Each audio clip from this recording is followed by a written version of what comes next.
You have one life, don't settle for mediocrity. Don't settle for mediocrity. And I think the only, people debate intelligence, for example, right? We talk about IQ tests and all that. But I think the only true test of intelligence is if you get what you want out of life. And there are two parts to that. One is getting what you want, so you know how to get it. And the second is wanting the right things, knowing what to want in the first place. I could want to be a 6'8" basketball player, and I'm not going to get that. So it's wanting the wrong thing. So that's wanting something that you can't get. That's wanting something you can't get. There's also wanting something that you don't want. Yeah, wanting something that's a booby prize. There are plenty of booby prizes out there too, right? I haven't heard that word in about 20 years. Yeah, prizes that are just not worth having or that create their own problems. Well, if you're not careful, you can end up in a place in life not only that you don't want to be, but one that you didn't even mean to get to. That's if you're kind of proceeding unconsciously. But how many people are? And usually I think people end up there because they are going on autopilot with sort of societal expectations or other people's expectations. So, or out of guilt or out of mimetic desire. Peter Thiel has this whole thing from René Girard about how mimetic desires are picked up from other people. And some of those are automatically baked into society, go to law school, go to med school, go to whatever, go to business school. Or they might be from watching what your friends are doing and, the other monkeys are doing. Or it might just be, what your parents' expectations are. It might be out of guilt. Guilt is just society's voice speaking in your head, socially programmed, so you'll be a good little monkey and do things that are good for the tribe. But I think the best outcomes come when you think it through for yourself and decide for yourself. And I don't think people spend enough time deciding. For example, we run on these 4-year cycles. In Silicon Valley, you go join a startup, you vest your stock over 4 years. That's the standard. Okay. In college, you go for 4 years. High school, you go for 4 years. Some things take longer. You have children, they hit puberty 9 years later. That's like a 9-year cycle until that relationship changes. But we're used to these fairly long cycles, multi-year cycles in which we are committed to things. You go to law school, 4 or 5 year cycle. You go be a lawyer, 40-year cycle. These are very long cycles.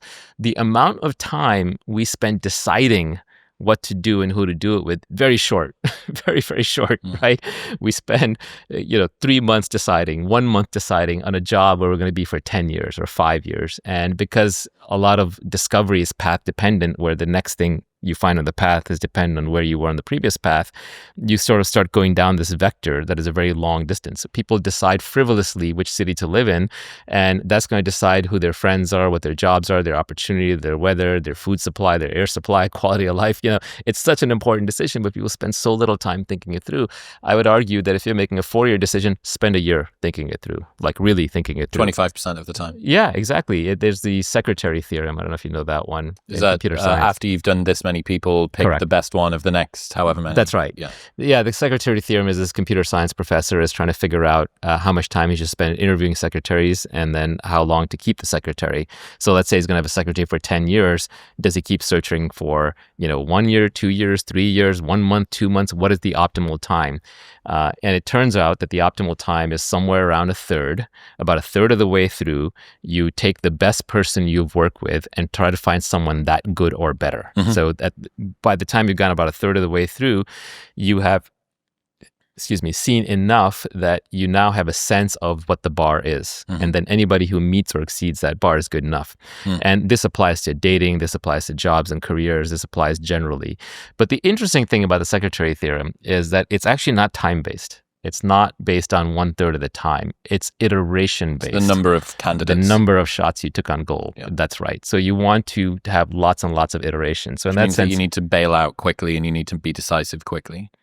That's right. You need to take opportunities quickly and bail out quickly. Correct. If you go back and you look through failed relationships, probably the biggest regret will be staying in the relationship after you knew it was over. Yep. Exactly. You should have left sooner. The moment you knew it wasn't going to work out, you should have moved on. So in that sense, I think Malcolm Gladwell popularized this idea of 10,000 hours to mastery. I would say it's actually 10,000 iterations to mastery. It's not actually 10,000. It's some unknown number, but it's about the number of iterations that drives a learning curve.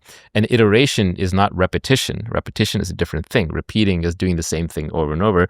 Iteration is modifying it with a learning and then doing another version of it. So that's error correction. So if you get 10,000 error corrections in anything, you will be an expert at it.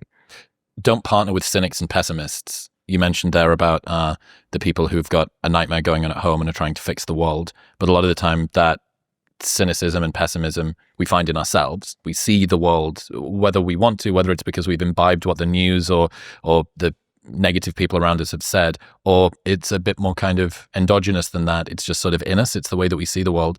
How can people avoid cynicism and pessimism within themselves?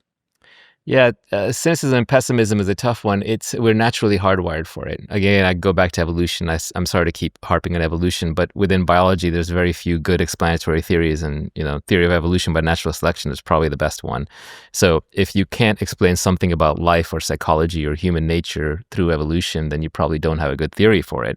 And I would say that pessimism is another one that comes out of this, which is in the natural environment, you're hardwired to be pessimistic, because let's say that I see something rustling in the woods, and if I move towards it and it turns out to be food and prey, then good, I get to eat one meal. But if it turns out to be a predator, I get eaten, and that's the end of that. So we are hardwired to avoid ruin, and just dying. So we are naturally hardwired to be pessimists. But modern society is very different. Despite whatever problems you may have with modern society, it is far, far safer than living in the jungle and just trying to survive. And the opportunities and the upside are nonlinear. For example, when you're investing, if you short a stock, the most money you can make is 2x. You just lose. If the stock goes to zero, you double your money. But if the stock is the next NVIDIA and it goes 100x or 1000x, you make a lot of money. So upside because of leverage is nearly unlimited.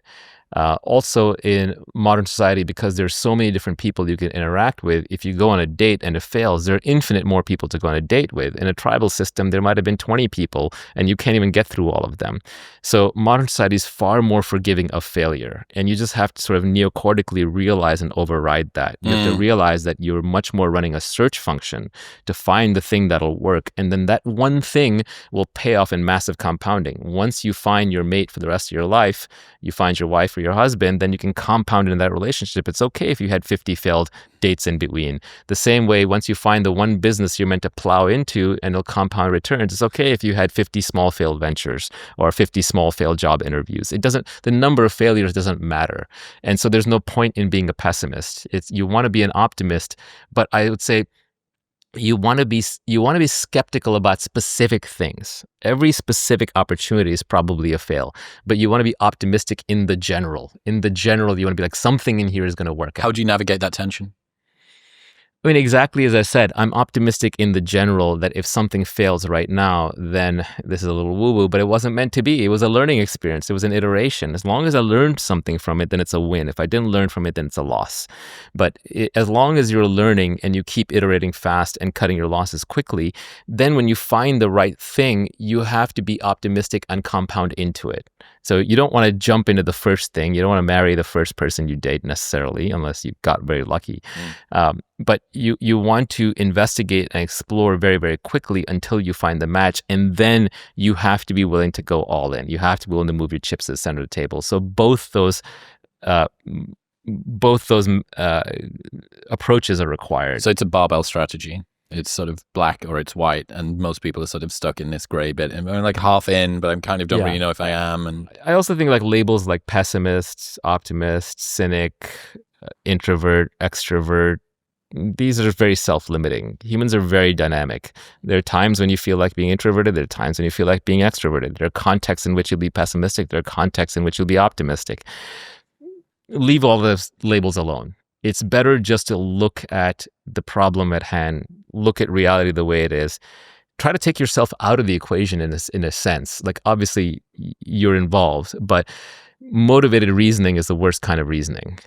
You're not going to find truth through highly motivated reasoning. You have to be objective. And objective means trying to take yourself out of it as much as possible, or at least your personality out of it as much as possible. And so to the extent you run with this thick identity and personality, it's going to cloud your judgment. It's going to try and lock you into the past. If you say, I'm a depressed and unhappy person, I'm going to be unhappy, that's a way of locking yourself into your past. Even saying, I have trauma, I have PTSD. You feel something. There are memories, there are flashes, there are occasional bad feelings. but don't define yourself by it, because then you'll lock it into your identity and you're just going to loop on it. It's better to stay flexible because reality is always changing and you have to be able to adapt to it. Adaptation is also intelligence. Adaptation is survival. Adaptation is kind of how you're here. You're here because you're an adapter and your ancestors were adapters. So to adapt, you'll be able to see things clearly. And if you're seeing them through your own identity, it's going to cloud your judgment.